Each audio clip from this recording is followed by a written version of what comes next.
কিন্তু এই যে মেয়ে, তুমি যে 8-10টা ছেলের সাথে জেনা করেছো, তোমার ইজ্জতের কি হবে? তোমার যে সতীত্ব তুমি নষ্ট করেছো। তুমি তো বিয়ের পর কোনো ঘরে গেলে সে হাজবেন্ডও বুঝতে পারবে তুমি আর সতী সাথী নও। তখন তোমার কি হবে? আর এটা যে এত ভয়াবহ মহামারী আকার ধারণ করেছে না, অনেক ক্ষেত্রে দেখা যায় স্বামী অফিসে যাওয়ার সাথে সাথেই বয়ফ্রেন্ড বাসায় হাজির। এই যে বাক্সে বন্দি জীবন বললাম, বাক্সে বন্দি ফ্ল্যাটের ভিতরে তো ঢুকলে আর বোঝা যায় না ভিতরে কি হচ্ছে। কত ফ্ল্যাটে যে জেনা হয় এখন এই শহরে আল্লাহ ভালো জানে। এই ফ্ল্যাটের প্রত্যেকটা ইঞ্চি মাটি আল্লাহর কাছে সাক্ষী দিবে। যেখানে যে মাটিতে বসে অবিবাহিত যুবক যুবতী জেনা করেছে আর বিবাহিত যুবক যুবতীরা এবং এই স্বামী স্ত্রী জেনা করেছে, এর ইঞ্চি মাটি আল্লাহর কাছে কথা বলবে। এর ইঞ্চি মাটি আল্লাহর সামনে কথা বলবে। সেদিন তুহাদ্দিসু আখবারাহা, জমিন তার খবর বলবে আল্লাহর কাছে। জমিনের কোথায় কোন পাপ হয়েছে সব বলে দিবে। এই জমিনে এখানে দাঁড়িয়ে জেনা করেছে, ওইখানে দাঁড়িয়ে মদ খেয়েছে, ওইখানে কাউকে খুন করেছে, জমিন বলে দিবে। একটা কথা এখানে মাঝখানে বলে দেই, যারা অবিবাহিত যুবক যুবতী আছো, এই লেকচার তোমরা যারা শুনছো, তোমাদের মধ্যে কেউ যদি জেনা করে থাকো, অবিবাহিতর কথা বলছি, তোমাদের কাঁধের মধ্যে এখন 100 বেত্রাঘাতের শাস্তি ঝুলে আছে। সূরা নূরের 1 থেকে 3 নম্বর আয়াত পড়ে দেখবে, অবিবাহিত যুবক যুবতী যদি জেনা করে তাদের শাস্তি হচ্ছে 100 বেত্রাঘাত, তাও জনসমক্ষে, এবং এক বছরের জন্য নির্বাসন। এই বিধানগুলো যদি পৃথিবীর কোনো দেশেও না থাকে, আসমানে আছে। মরার সাথে সাথেই এই বিধান কার্যকর হবে ইনশাআল্লাহ। বাঁচার মধ্যে কি একটাই উপায় আছে। এই লেকচার কানে চলে গেছে, অনতি বিলম্বে ওযু করবে। ওযু করে খালেস ভাবে রাতের শেষ রাতে জায়নামাজ বিছাবে। জায়নামাজ বিছিয়ে আল্লাহর সামনে দাঁড়িয়ে 2 রাকাত নামাজ পড়বে। পরে নিজের পাপের কথা স্মরণ করে চোখ দিয়ে দরদর করে পানি ফেলে দিবে। আল্লাহকে সিজদায় গিয়ে বলবে, আল্লাহ আমি জিনা করেছি, আমাকে মাফ করে দাও। আমার এই পাপের কথা কেউ জানে না, তুমি জানো, মাফ করে দাও। এই মাফ নেওয়ার পরে আবার ওই যার সাথে করেছেন ওর সাথে আবার লিঙ্ক আপ করার চেষ্টা করেন না। আসো আমরা জেনা করেছিলাম, আসো বিয়ে করে নেই, এটা সলিউশন না।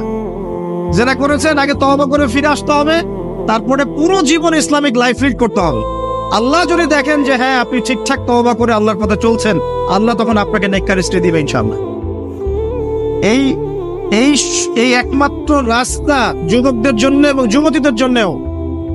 যুবকরা না হলে পার পেয়ে যেতে পারে, কারণ একটা কথা সমাজে প্রচলিত আছে না, যে ছেলে মানুষের ইজ্জত তো সহজে যায় না, গোপন হয়ে গেছে, কেউ জানে না, আল্লাহ মাফ করে দিয়েছেন, সে হয়তো পার পেয়ে গেল।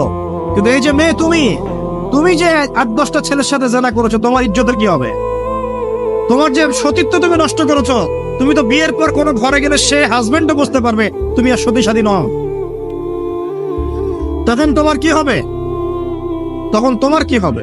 বিবাহিত যারা আছে, এই যে দেবর আর ভাবি, এই যে শালি আর দুলা ভাই, মধুর সম্পর্ক না এগুলা? দাঁড়াও, এগুলো মধুর সম্পর্ক। দেখা যায় সুবহানাল্লাহ, এই যে আমার এখানে ফোন আছে না, আমাদের অফিসিয়াল পেজ আছে, অফিসিয়াল পেজে যত প্রশ্ন আসে দেখি ম্যাক্সিমাম জেনা কেন্দ্রিক, ব্যভিচার কেন্দ্রিক, পরকীয়া কেন্দ্রিক। একজন প্রশ্ন করেছে যে দোলা ভাইয়ের চরিত্র এত খারাপ ছিল, আর ওই মেয়ের বয়স তখন কম ছিল, 13 বছর বয়স। 13 বছর বয়সের মেয়ের দিকে সে চোখ দিয়েছে। যাকে বিয়ে করেছে তার সাথে তো সম্পর্ক আছেই, যাকে বিয়ে করেছে ওর সাথে তো সম্পর্ক আছেই। তারপরে আপনার শালীর সাথে সম্পর্ক। এখন শালীর সাথে তার 2 বছর ধরে সম্পর্ক করার পর সেগুলোর ভিডিও ধারণ করে তাকে ব্ল্যাকমেইল করছে যে যদি আমার সাথে খারাপ কাজে সে রাজি না হয় তাহলে এই ভিডিওগুলো ভাইরাল করে ফেল। এই যে অনলাইনের যুগ, এখন তো মানুষ নিশ্চিন্তে মানুষ যে একটা প্রাইভেট লাইফ লিড করবে সেটাও করতে পারে না। প্রাইভেট লাইফের সবকিছু রেকর্ডেড হয়ে যায়, হয় না? এটা একটা ফিতনা, মহাফিতনা। সে রেকর্ড করেছে, এইভাবে ব্ল্যাকমেইল করে এই শালীর সতীত্ব নষ্ট করলো। 1 বছর 2 বছর না, 3 বছর ধরে। এখন এই মেয়ে প্রশ্ন করছে পেজের মধ্যে যে এখন তার মানসিক অবস্থা এতই খারাপ, সে জিজ্ঞাসা করছে আমি যদি আত্মহত্যা করি তাহলে আমার পাপ হবে কিনা। এই মেয়েটা যদি আপনার বোন হতো কি করতে না? আল্লাহ না করুক এই মেয়ে যদি কারো মেয়ে হতো তাহলে কি করতেন আপনি? আপনার কাছের কেউ হলে আপনি কি করতেন? এখানে ওই শাস্তিটা না বলে সামনে যেতে পারছি না। শোনেন, যারা বিবাহিত ব্যক্তি হওয়ার পরেও পরকীয়া করেছেন, বিবাহ করার পরেও পরকীয়ার পাপে লিপ্ত ছিলেন বা এখনো আছেন, জেনে হোক না জেনে হোক করেছেন, অথবা এটা জেনে করেছেন যেটা একটা খারাপ কাজ তারপরেও করেছেন, রাসূলুল্লাহ সাল্লাল্লাহু আলাইহি ওয়াসাল্লামের হাদিস এবং আল্লাহ পাকের কালাম অনুযায়ী তাদের শাস্তি হচ্ছে কোমর পর্যন্ত মাটিতে পুঁতে ফেলে পাথর নিক্ষেপ করে রজম করে হত্যা করা। ইসলামিক যদি কোনো রাষ্ট্র থাকতো বা এটা যদি হতো, বা এটা যদি ইমামুল মাহদির যুগ হতো বা ওমর রাদিয়াল্লাহু আনহুর যুগ হতো, তাহলে এই শাস্তির বাইরে আপনি চলতে পারতেন না যদি এটা প্রমাণ হতো। এই শাস্তি যদি দুনিয়াতে কার্যকর নাও হয়, আপনি যদি তওবা না করে মারা যান, তাহলে কিয়ামতের মাঠে এই শাস্তি আপনি ভোগ করবেন। খুব মজা লাগছে পরকীয়া করতে। সকালে একটার সাথে, দুপুরে একটার সাথে, আজকে একজনের সাথে রাত কাটান, কালকে আরেকজনের সাথে রাত কাটান, খুব মজা পাচ্ছেন। রাত্রেবেলা মদ খান আর হোটেলে রাত কাটান, সকালবেলা আবার অফিসে যান। আমাদের শহরের এগুলা কালচার কোত্থেকে আসলো? এই শহরকে পবিত্র করবে কে এবং এই শহরের আসল রূপগুলো স্পষ্ট করবে কারা? খুব মজা পাচ্ছেন এগুলোতে। সুবহানাল্লাহ। একটা বিষয় বুঝাই, ইসলামে কেসাস আছে, কেসাস। মনে করেন আমাকে কেউ হত্যা করেছে, আপনি তাকে হত্যা করতে পারবেন। মনে করেন আপনি কাউকে হত্যা করেছেন, ঠিক আমাদের লজের মতো, কেউ যদি কাউকে হত্যা করে তাকে ফাঁসি দেওয়া হয় না, এরকমই কেউ যদি কাউকে হত্যা করে, ইসলামের বিধান কেসাস করা, মানে হাতের বদলে হাত, চোখের বদলে চোখ, কানের বদলে কান, নাকের বদলে নাক, জানের বদলে জান, যদি প্রমাণ হয়। কিন্তু এখানেও হত্যাকারীর বাঁচার সুযোগ আছে। কিরকম? মনে করেন আপনি আমার পরিবারের কাউকে হত্যা করেছেন, আল্লাহ না করুক। এখন আপনি এসে আমাকে ক্ষমা চাচ্ছেন যে আমার ভুল হয়ে গেছে, আমি মুক্তিপণ, রক্তপণ দিব, আমাকে মাফ করে দেন। এখন আমাদের পরিবারের কি আপনাকে বললো ঠিক আছে আপনাকে মাফ করে দিলাম, আপনার কেসাস করার দরকার নেই, আপনি রক্তপণ দিয়ে দেন, তাহলে আপনি বেঁচে থাকার সুযোগ পেলেন। কথা বুঝতে পারছেন? একটা হচ্ছে মুরতাদ। মনে করেন কেউ ইসলামের কিছু বিষয়কে অস্বীকার করেছে, তাকে জেলখানায় বন্দী করে রাখা হবে, সুযোগ দেওয়া হবে যে আপনি কি এগুলো জেনে শুনে বলেছেন নাকি এর উপর অটল থাকবেন না ফিরে আসবেন। সে যদি বলে না আমি তওবা করলাম, আমি এগুলো থেকে ফিরে আসলাম, ও বেঁচে থাকার অধিকার পেয়ে গেল। কিন্তু বিবাহিত ব্যক্তি যারা ব্যভিচার করেছে, বিবাহিত ছেলে বা মেয়ে ব্যভিচার করেছে, তওবা করে যদি ফিরেও আসে, রজমের শাস্তি থেকে বাঁচার কোনো সুযোগ নাই। আল্লাহর কাছে ক্ষমা চান, ইস্তেগফার করেন। জেনার ফলশ্রুতিতে সমাজে মহামারী নেমে আসে। জেনা, পরকীয়া, অশ্লীলতার কারণে সমাজে এমন সব রোগ ব্যাধির উদ্ভব হয় যেগুলো কখনো ছিল না। এই শহরটা জেনার শহর। আমাদের এই ঢাকা শহর জেনার শহর। আপনাকে এটা বোঝার জন্য আমার লেকচার না শুনে আপনি পেপার পত্রিকা ঘাটেন, অনলাইন সার্চ করেন, দেখবেন এই শহরে আনাচে কানাচে জেনা হয় এবং ওপেন জেনা হয়, মানুষ জেনাকে হালাল মনে করে। এই শহরের যুবক যুবতী যারা একে অপরের সাথে বয়ফ্রেন্ড গার্লফ্রেন্ড কালচারে লিপ্ত আছে, এটাকে তারা হালাল মনে করে, কেউ হারামও মনে করে না।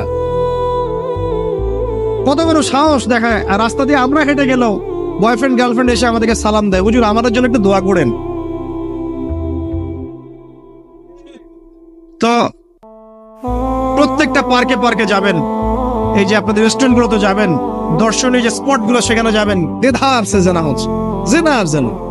আমি এই যুগের কথাই বলছি। নবী সাল্লাল্লাহু আলাইহি ওয়াসাল্লাম বলছেন, আমাদের নবী বলছেন, আমার উম্মতের একটা অংশ, সবাই না, আমার উম্মতের একটা অংশ অবশ্যই জেনাকে হালাল করে নেবে, অবশ্যই মদকে হালাল করে নেবে, মদ পান করবে কিন্তু মদের নাম অন্য দিবে, এবং তারা গান বাজনা বাদ্যযন্ত্র নর্তকীদেরকে হালাল মনে করে নিবে।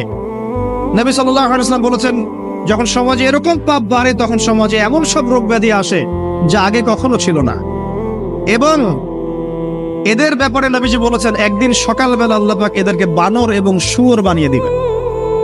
কিয়ামতের আগে এই ঘটনাও ঘটবে, বিকৃত হবে।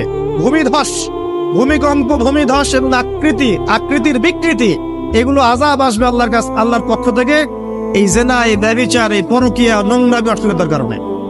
ঘরে ঘরে এগুলা বয়ফ্রেন্ড গার্লফ্রেন্ড কালচার। কেউ মনে করে না যে এগুলা হারাম, কেউ মনে করে না যে আমার এই যে সহপাঠী আমার গায়রে মাহরাম, এই গায়রে মাহরাম শব্দটাই নাই।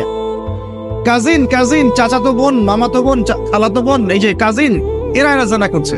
কি দেখা বাকি রেখেছে এই যুগে আমরা? এই যুগে আমরা দেখছি যে নিজের মেয়ের সাথে পিতার শারীরিক সম্পর্ক। পেপার পত্রিকা পড়েন, একটু অনলাইন ঘাটেন, দেখেন কোন যুগে আছেন আপনি। সমাজের ন্যায় অন্যায় হক বাতিলের মানদণ্ডই উল্টে যাবে। মানুষ ন্যায়কে অন্যায় মনে করবে, অন্যায়গুলোকে ন্যায় মনে করে নিবে। কোনো মানদণ্ড নাই, কোনো মানদণ্ড নাই। আমাদের শহরের এই অবস্থা, শান্তিতে কিভাবে ঘুমাবেন আপনি? নিশ্চিন্তে থাকবেন কিভাবে? কখন যে আল্লাহর গজব চলে আসে।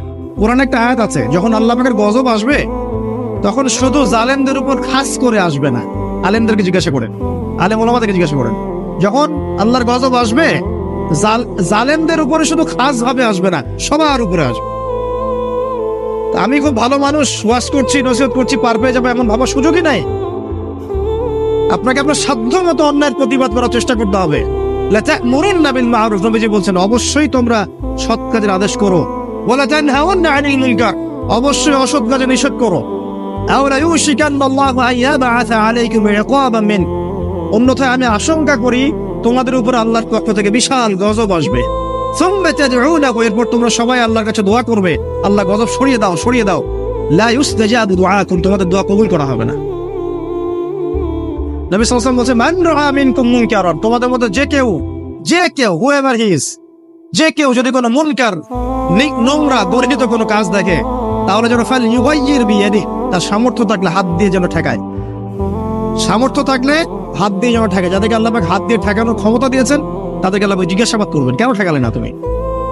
জেনার লাইসেন্স দিলে কেন? মদের লাইসেন্স দিচ্ছ কেন? ঠেকালে না কেন? তুমি অন্যায় কাজকে ঠেকালে না কেন? যদি তুমি না পারো, ওয়াইল্লাম ইয়াস্তাতি, যদি সে না পারে, তাহলে ফাল ইউগাইয়ির বিলিসানি, তাহলে যেন মুখ দিয়ে সেটা প্রতিবাদ করে।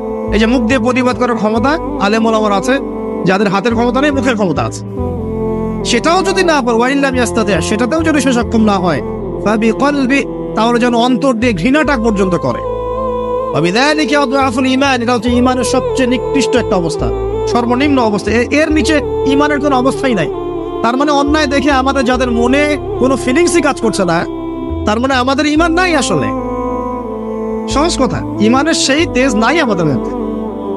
আসুন, একটা ব্যাখ্যা এটাও হতে পারে সমাজে ন্যায় অন্যায় হক বাতিলের মানদণ্ড উল্টে যাবে। একটা জায়গায় যাচ্ছি, তার আগে একটা কথা বলতে ভুলে গেছিলাম। এখন